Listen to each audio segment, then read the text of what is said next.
you're following up this channel for the first time, please hit the subscription bar, like, comment, and share it across, because here we talk about history of political leaders across the world. Ruto was born in Summury village in Kamabut, now in North Issue County, to Daniel and Sarah Cheviot. He was raised in a religious family, and he has been a member of the African Inland Church. Ruto attended Kerotet Primary School and then Warren Secondary before proceeding to Kapsabet High School. Eventually, he enrolled at the University of Nairobi, whence he graduated with a Bachelor of Science in Botany and Zoology in the year 1990. He would later resume his education at the same institution and got Masters in the year 2011 and PhD in 2018 in plant zoology. Ruto married Rachel Chebet in 1991 and then had 6 children together. He also has a daughter, Priska Cheptai. Ruto has often described the poverty of his youth, commenting how he went barefoot for many years and sold peanuts and chickens on the side in order to make money. As an adult, he managed to amass a considerably amount of wealth from his main business ventures, which include holdings in the areas of real estate, agriculture, hospitality, and insurance. In his entry in politics, he involved himself in politics in 1992 in the run-up of the general election held that year. He helped found the Youth of Kanu 1992 group, which supported the presidential candidacy of Daniel Arap Moi of the Kenyan African National Union, that is KANU Party. Ruto was first elected to the parliament in 1997 and was re-elected in 2002. Also, in 2002, he briefly served as a Minister of Home Affairs under Moi. Amid a split in KANU over Moi's choosing Uhuru Kenyatta to be the party's presidential candidate in the 2002 election, Ruto chose to remain in the party and support Kenyatta's bid for the presidency. Kenyatta then lost to Moi. Ruto then ascended to the position of the Secretary General of KANU in 2005.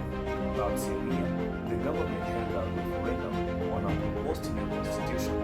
Ruto opposed the constitution and formed an alliance with prominent figures from other political parties to obtain against it. Their efforts were successful as a majority of voters rejected the bill. The next year, Ruto announced his intent to run for president, which was not well received by KANU. Consequently, he instead sought the nomination of the Orange Democratic Movement, that is ODM, the coalition resulting from the alliance that had campaigned against the 2005 constitution, but he lost the ODM nomination to Raila Odinga. Ruto officially resigned from his post of Secretary General of KANU in October 2007.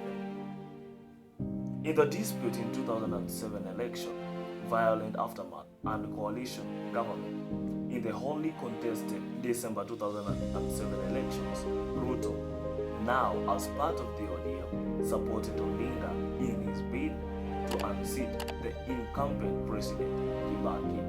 Although provisional results pointed toward a victory for Odinga, official results showed that Kibaki had won by a narrow margin. Those results were rejected by Odinga's and were also questioned by international observers. Widespread protests ensued throughout the country and gave way to brutal attacks of violence involving some of Kenya's many ethnic groups, most notably the Kikuyu, which was the Kibaki's group, the Kalenjin being the Ruto's group, and the Luo Odinga's group. All three groups were victims as well as perpetrators. More than 1,000 people were killed and 600,000 were displaced in the weeks of long unrest. Months later, mediation efforts halted the the violence, and in April 2008 saw the creation of a coalition government in which Kibaki remained the president and Odinga held the newly created post of Prime Minister.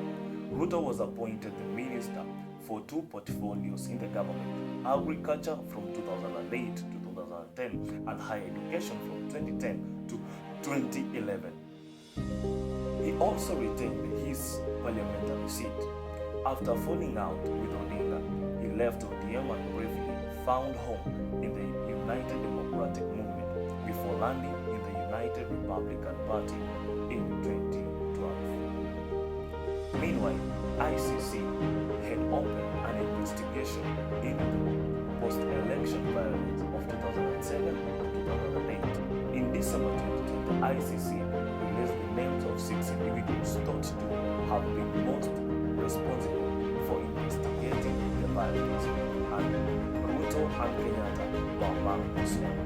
In January 2012, Ruto was charged with having committed crimes against humanity during the post-election period, allegedly organizing and coordinating targeted attacks against the ethnic group from which Kibaki typically found much support. Undaunted by ICC charges, Ruto continued to pursue his political aspirations. He united with Kenyatta and the two men, and their parties joined a multi-party alliance named the Jubilee Coalition to contest the March 2013 elections, in which Kenyatta ran for president and Ruto for deputy president. The two were dubbed as Uhuruto. There were 7 other pairs of candidates for those posts, foremost of whom were Odinga and his running mate Stephen Kalonzo Musyoka, but Kenyatta and Ruto won, garnering slightly more than 50% of the vote. A challenge to the results from Odinga was ultimately dismissed, and on April 9th, Kenyatta and Ruto were inaugurated as presidents and deputy president, respectively. On September 10th, the ICC opened the trials against Ruto and Joshua Rapsang, a radio executive and broadcaster. The proceedings continued until 5th of April 2016, when the ICC judges terminated the case because they found insufficient evidence that could lead to a conviction. They did, however, not. A troubling incidence of witness interference and intolerable political meddling, and said that Ruto could be retried later by the ICC or a national court. In 2015, the ICC also terminated its proceedings against Kenyatta. With their ICC trials behind them, Ruto and Kenyatta looked to the next general election. The parties in their Jubilee coalition reformed in September 2016, creating a single party, the Jubilee Party, with Kenyatta and Ruto running for re-election in August 8, 2017 polls. They were successful, taking more than 54% of the vote. As in the last general election, the nearest challenger for the president had been Odinga, and he again contested the outcome. This time, though, the Supreme Court annulled the results and instead called for a fresh election, which was held on October 26th. However, having cited concerns about unresolved problems with the electoral processes, Odinga had withdrawn from the race and had asked his supporters to boycott it. Kenyatta and Ruto won again, this time by a landslide. But again, the backdrop of very poor voter turnout. On November 28th, they were sworn in for the second term. It would be the Kenyatta's last term as president, as he was limited by the constitution to serving only 2 terms. Ruto, on the other hand, was now well positioned to be the party's next presidential candidate. During their second term, as Ruto being the deputy president, his relationship with Kenyatta cooled considerably. In contrast, the the president and Odinga unexpectedly reconciled in 2018 and went on to collaborate on the Building Bridges Initiative Task Force, that is BBI, which studied the challenges facing the country and proposed solutions. The high-profile collaboration between the two men exacerbated Ruto's alienation from Kenyatta and contributed to the loss of his status as the presumptive heir to the presidency. After the BBI's recommendations were adopted in the Constitution Amendment Bill, Ruto was among the detractors who thought the bill would be too costly to implement and considered it to be a political power play. He was also among those who celebrated in March 2022 when the bill was ruled unconstitutional and could not be enacted. By the time of the August 2022 general election, Kenya's political landscape had dramatically changed since the previous vote. Ruto, who had exited the Jubilee Party, was now the presidential candidate of a new party, the United Democratic Alliance, which was part of the Kenya Kwanza alliance of political parties. In February, Kenyatta had publicly forsaken his running mate of the previous two elections, declaring Ruto unfit to be the president and endorsing Odinga for the top post instead. The Jubilee Party had endorsed Odinga as well and had joined his Azimio la Umoja alliance. In a field of four candidates vying for the president, Ruto and Odinga were the forefront runners. During the campaign, Ruto used the archetype of a hustler. His term for regular Kenyans who had to work hard to make ends meet and who had struggled to get ahead. He framed the vote as a choice between hustlers, among whom he numbered himself, and the wealthy political dynasty to which Odinga and Kenyatta belong.